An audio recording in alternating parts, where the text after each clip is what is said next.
Vraiment, attendez le jour même où le gouvernement devrait sortir.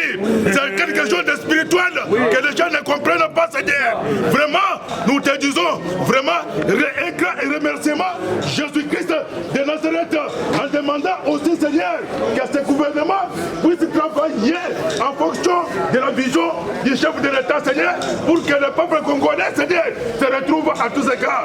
Pourquoi pas nos diasporas, Seigneur, ayant aussi attendu leur gouvernement de leur pays, oh Dieu de nos pères, bénis et richement ces diasporas qui sont puissants, oh Dieu tout-puissant, qui sont toujours connectés à ce gouvernement, à ce parlement, avec leur soutien, oh Jésus, que ce soit spirituel, moral et physique et matériel, que le Dieu de nos pères soit leur Dieu, Seigneur, Jésus-Christ, bénis la journée, Seigneur tout-puissant, bénis les vestitures, encore fois plus, une bonne gouvernance de ce gouvernement, afin que le monde entier voie encore fois plus cette vision de l'union sacrée vis-à-vis de leur gouvernement qui est assorti par l'éternel. Bénis mon frère, bénis ma sœur, bénis Félix Antoine Tshisekedi puissant, que ces actions puissent être approuvées par le monde entier encore fois plus. Pourquoi pas les ennemis qui soient exterminés comme Pharaon a été exterminé. Nous te demandons en dédiant ce gouvernement, le peuple congolais, les diasporas, la descente de main, au nom du Seigneur Jésus-Christ. Amen.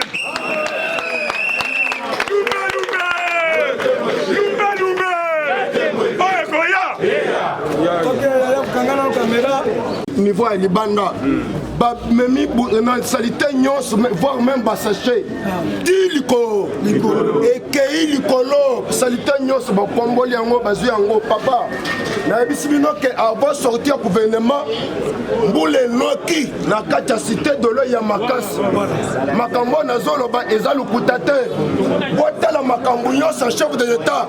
Na moment il y a campagne. Tant que président Félix Aoutaki na Vital Kamé, boule bête qui Makas. Tant que président Tokay pour voter hier, boule bête qui Makas. Tant au moment il y a déposé candidature, boule bête qui Makas. Boule exercice Mapambo. To bête la moko tombe la maboko Makas.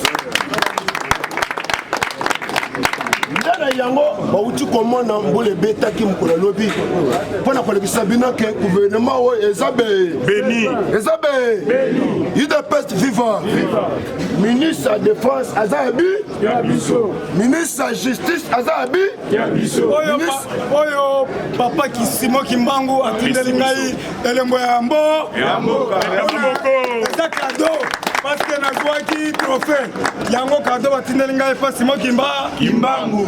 Merci. UDPS viva. Viva. J'ai dit que économie wana oyo pati ya FCC bazalaki nango et pas UDPS. Papa nazo bisabina que ministre économie wana tant to récupérer to arracher yango les apambate boyeba que makambo nyonso chef de l'État et cause respecter parce que économie nde pour moi yambo UDPS viva. Viva. Nazo bisabina que Congo eza paradis terrestre. Oui. Na niveau ya mbushimai bikamo salami président J. Voilà. Yoka. Pesa nga parti na comme bikamo. Yoka.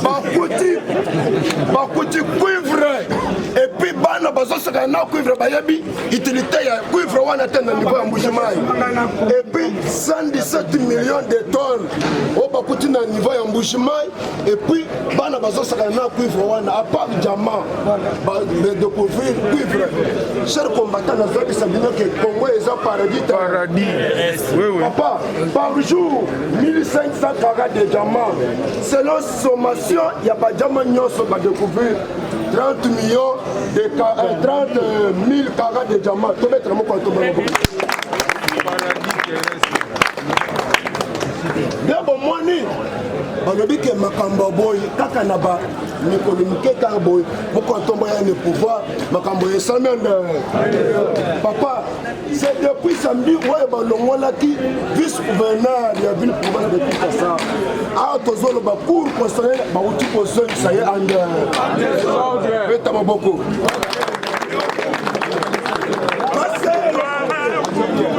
pourquoi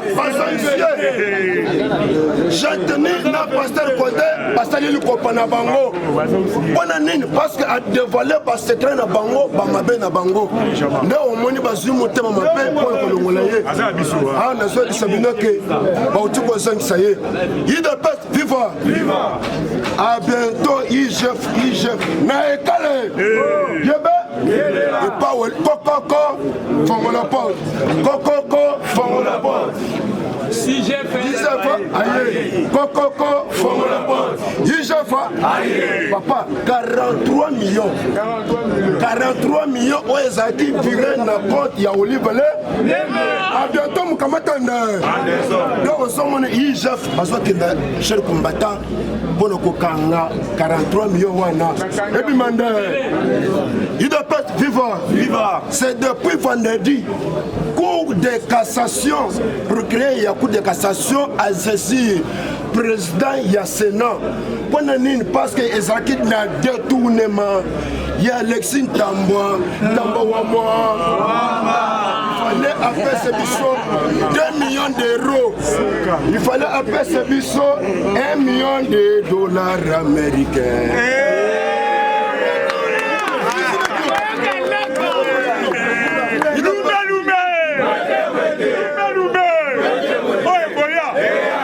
C'est bon.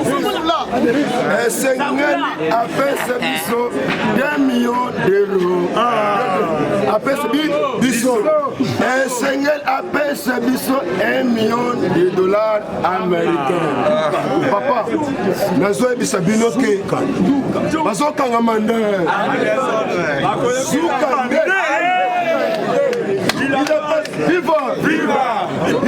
viva.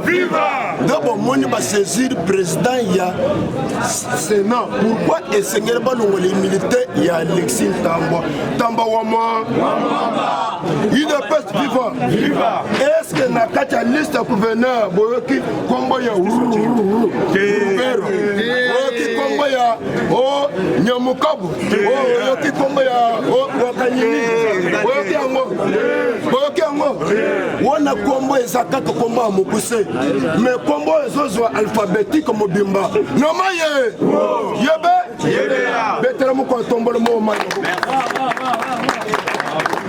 Bomoni avant sorti ya gouvernement président Ayi ayambaki ba député ya union sacrée ne bazaki na kati ya réunion wana mais compte tenu ya Moïse Katumbi ba député na ye bayaki te mais boza na kati ya union sacrée mais ba député na ye baye pourquoi c'est combattant pour le sabina que bato wana baye ko infiltrer union sacrée nde omoni Jean-Marc a convaincre ba député union sacrée yebisi bango ke avant sortir gouvernement ba onyo se ba yebi ke ba se retrouver na ba entreprise à l'état UDPS viva UDPS viva Mokonza Mboka à bientôt na est yebe là président Félix Azo comme kuna na est tango ko s'installer kuna papa on attend ngungi ko lenate parce que chef de l'état Azo ke kuna vwandi wana soko sakani mbuma nazo écoute, on a parti se mettre le mot. Ça a bon marché. Ou bien ça a l'oufou. On tourne un coup. Vous lui perdez une main. Mais ma sonne. Papa, pouvoir, ton côté quand on était. Dis-moi pour le Jésus-Christ. Jésus revient bien. Jésus a quoi en 2023. Jésus a quoi en 2050. On a pour Fatina pouvoir. Papa, les Américains vont dire que Mbappé c'est une mission. Est-ce que Azami sont missionnaires? Il ne peut être vivant.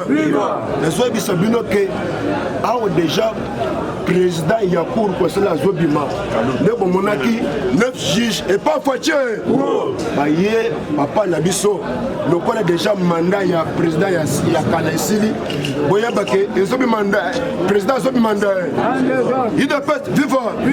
Awa boya ke loko moko eza mokonzi mboka nde moto asalisaka maponi te élection te eza président ya seni nde moto asalisa élection ozo comprendre soki gouvernement ebimaki te soki gouvernement ebimaki te mokonzi mboka alingi dissoudre assemblée nationale wana nommé ba secrétaire généraux a nommé bango papa ti 2040 papa soki mokantomba na bike papa boya kaka a convoqué wana asalisi ba réforme papa ti jusqu'à là président ya seni nano ya ebanité nano bibité réforme ya seni na basali yango te idepes viva boya kanano eloko nini ko se passer bomoni bato nyonso bazolo ko président ya seni wana président ya seni akolimate carte za ndenge nini catholique bakopesa mutu na bango bakoboya ba musulman bakopesa mutu na bango bakoboya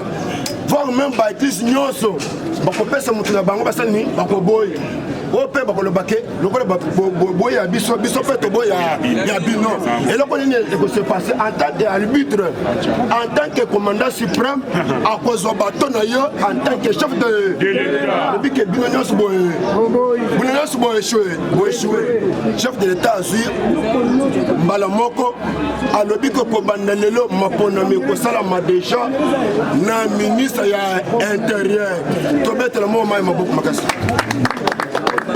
viva awa esengeli boyeba bazokanga José Makila.